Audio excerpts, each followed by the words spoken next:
کیا ہندوؤں میں سے کوئی ایسے اٹیک نہیں کیا آج تک؟ میرے عزیزو، یہاں ہندوستان میں تو تاریخ بھری پڑی ہوئی ہے۔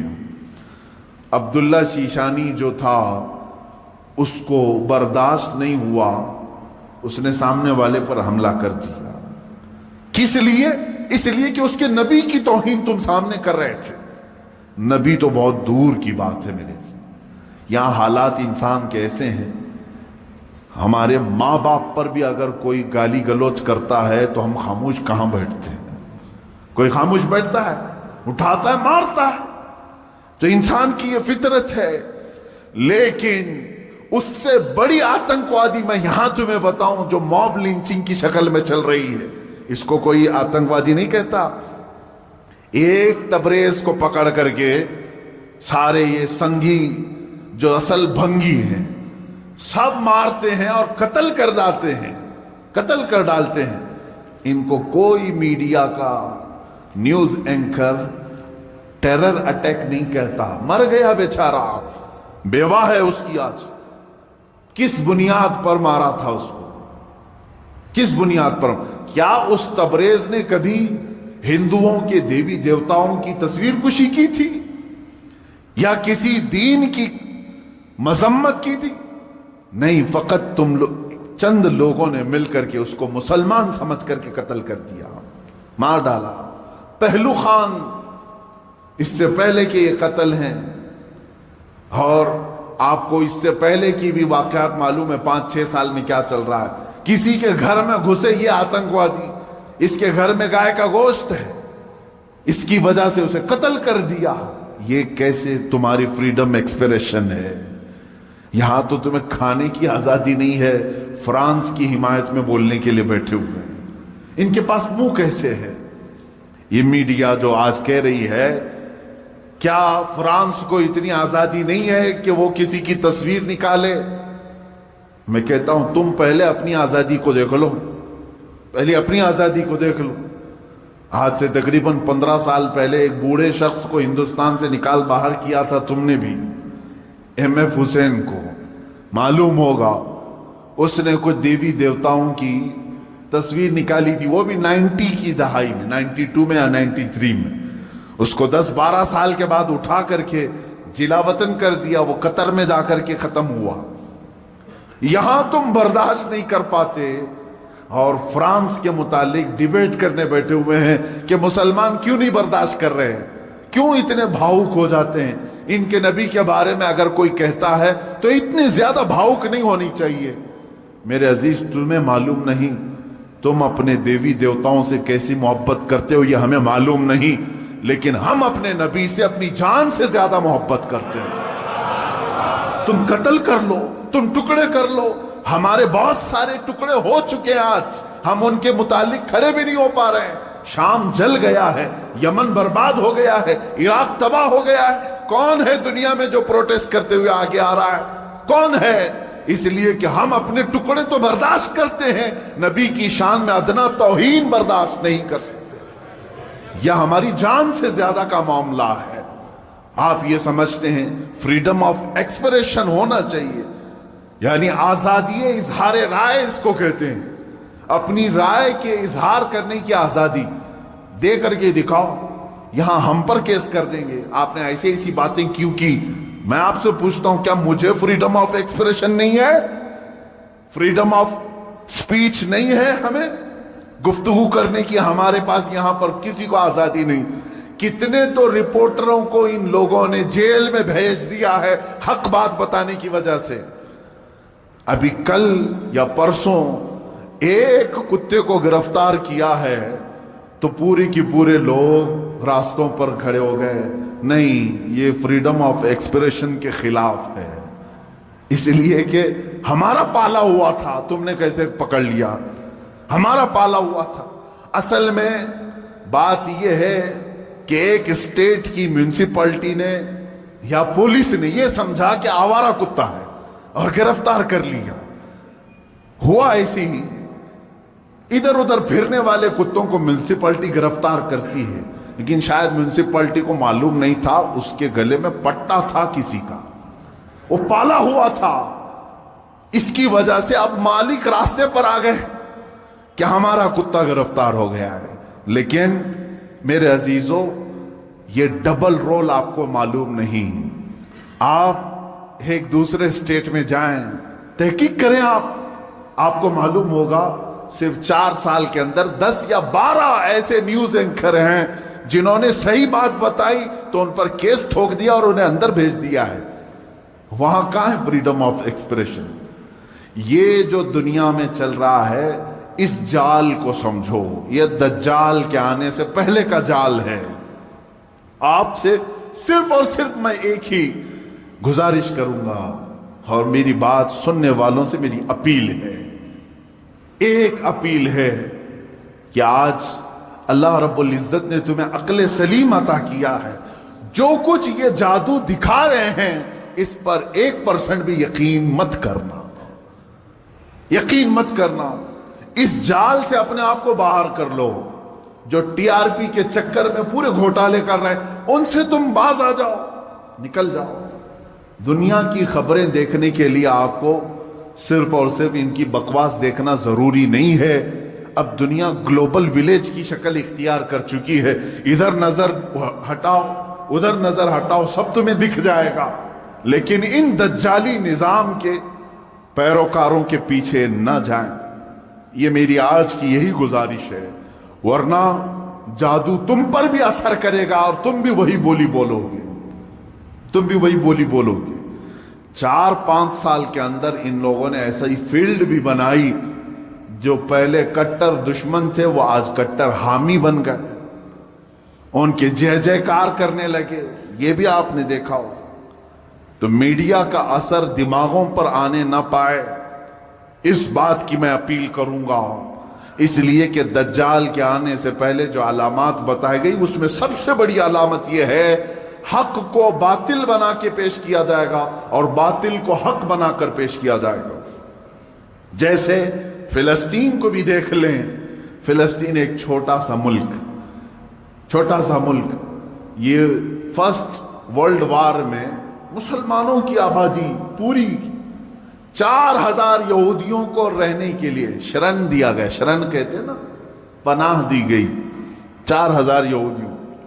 اب یہ ان کی ہجرت شروع ہوئی 4000 سے. فلسطین جانے لگے لاکھوں کی تعداد میں پہنچ گئے. 1948 کے زمانے میں 1947 جو ہماری آزادی کا سال ہے، اسی کے دوسرے سال اسرائیل میں وہ جو 4000 آئے تھے اب لاکھوں کی تعداد میں جمع ہوئے. انہوں نے اعلان کر دیا کہ یہ فلسطین نہیں ہے، یہ اسرائیل ہے، یہ ہمارا ملک ہے، ہمارے باپ داداؤں کا ملک ہے، پہلے سے ہم یہیں آباد تھے. اب وہ دنیا کو منانے لگے، اپنی ایمبیسیاں ہر ملک میں کھولنے لگے. کچھ ملک اس وقت نہیں تسلیم کر رہے تھے کہ نہیں تم کنٹری نہیں ہو، تم زبردستی قبضہ کیے ہو. لیکن میڈیا نے اتنا دماغ واش کیا کہ آج عرب کی دھرتی پر بیٹھے ہوئے بادشاہ بھی یہ کہنے لگے فلسطین تھا ہی نہیں، اسرائیلی اصل ہے. مان لیا. یہ جادو اثر کر گئے. آج متحدہ عرب امارات بھی کہتا ہے کہ اسرائیل ایک کنٹری ہے، ہم اس کو تسلیم کرتے ہیں. سعودی نے بھی تسلیم کر لیا ہے. جارڈن تو بہت پہلے سے تسلیم کیا ہوا، مصر تسلیم کیا ہے. اب سوڈان کی باری ہے. اس طرح سے جو اسلامک کنٹریز تھے وہ کہتے تھے فلسطین ہمارا قبلہ اول ہے، وہاں پر بیت المقدس ہے، سالہ سال سے مسلمان آباد ہیں. کوئی تسلیم نہیں کرتا تھا، لیکن میڈیا کا جادو اثر کرتا رہا. انہوں نے ایسی فیلڈ بنائی کہ اب ہر کوئی ان کے انڈر میں آتا رہا. یہ دجال کے آنے سے پہلے یہ فیلڈ ہموار کی جائے گی. اب مسلمانوں، آپ اپنے ذہن کی خبر لو، اپنے دماغ کی خبر لو.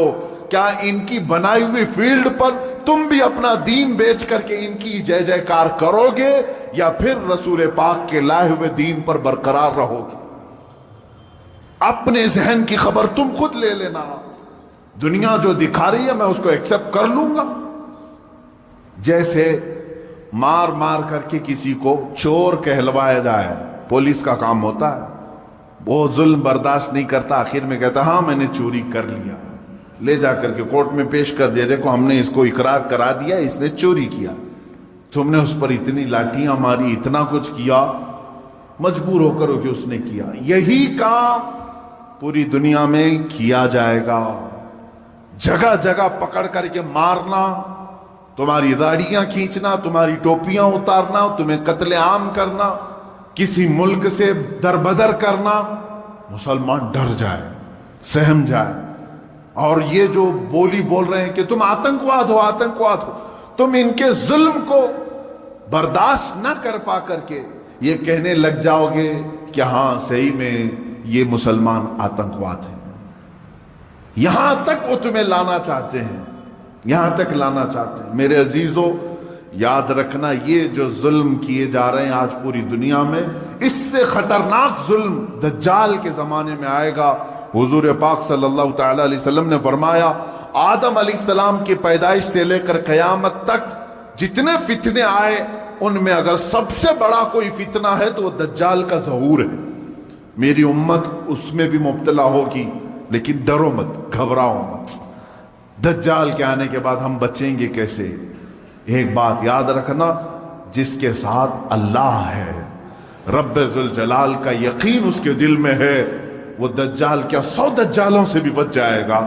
اور جو دجال کے فتنوں سے بچ گیا، میرے آقا صلی اللہ علیہ وسلم نے بشارت دی، وہ بغیر حساب کتاب کے جنت میں جائے۔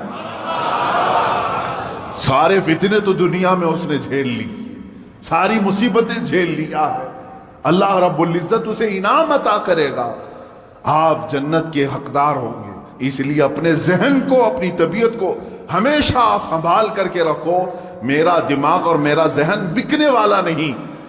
اور چاہے یہ ظلم کے پہاڑ ہم پر توڑ دیں، آج ہو رہا ہے، کل ان کی باری تھی، آج ہماری باری ہے، یہ ہو سکتا ہے۔ آج ان کی باری ہے، کل ہماری باری ہے، یہ ہو سکتا ہے۔ ہم اگر اس ظلم کے شکار ہو گئے تو اے میرے سننے والوں، کبھی نہ گھبرانا، کبھی نہ گھبرانا۔ امت کے علماء جاتے رہے لیکن اسلام پھلتا پھولتا ہی رہا۔ آج اگر ہمارے خون کی اسے ضرورت ہے تو ہم اپنے خون سے اس کی سچائی کریں گے، اس لیے کہ ہم یزیدی نہیں، ہم حسینی کردار رکھتے ہیں۔ ضرورت پڑے تو اسلام کے لیے اپنے خون سے آبیاری کی جائے گی اور دین اسلام کی حفاظت کی جائے گی۔ آپ سب اپنے اختلافات کو ختم کرو، ان دجالی نظاموں پر آپ یقین کبھی مت رکھنا۔ گھر میں جاتے ہی ٹی وی آن کرنا، اس نیوز کو دیکھتے ہیں، اس نیوز کو دیکھتے ہیں، اور پھر اس کو کہیں آمنا صدقنا، ہم ایمان لایا، ہم تصدیق کرتے ہیں۔ نہ، آج کے زمانے میں جس نے اس طرح کا یقین کیا، میں سمجھتا ہوں اس نے بہت بڑی گمراہی خرید لی ہے، بہت بڑی گمراہی۔ ہاں، جب قرآن کھولنا تب کہنا آمنا و صدقنا، میں ایمان لاتا ہوں اور اس کی ہر بات پر تصدیق کرتا ہوں۔ اس لیے قرآن نے کہا ہے هو الذی ارسل رسولہ بالہدی ودین الحق لیظہرہ علی الدین کلہ ولو کرہ المشرکون۔ وہ اللہ ہے جس نے اپنے رسول کو ہدایت کے ساتھ بھیجا ہے اور ایک حق دین دے کر کے بھیجا ہے، اس لیے